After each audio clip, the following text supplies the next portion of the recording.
છો બધા મજામાં ને? તો જો આપણે રસોડાની અંદર એન્ટ્રી મારી લીધી છે ને અહીંયા કઈક બને છે તો હું તમને બતાવું. મમ્મી શું બનાવે છે? ખાટા ઢોકળા. ખાટા ઢોકળા. મને તો બહુ ભાવે. આ જો એક થાળી તો આપણે રેડી થાય છે, આ બીજી થાળી અને એમાં ત્યાં લસણની ચટણી નાખીને બનાવવાના અને સિંગ તેલ નાખીને, એટલે આ સુગંધ તો જોવા આવે છે. કોને કોને ભાવે ને કોને ખાધેલા ને કોને નથી ખાધા એ બધું મને કોમેન્ટમાં કહેવાનું તો મને ખબર પડે હો.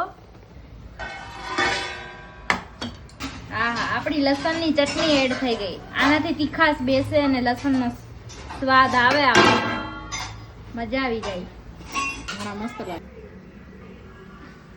ગરમા ગરમ ઢોકળા, ગરમા ગરમ એવા.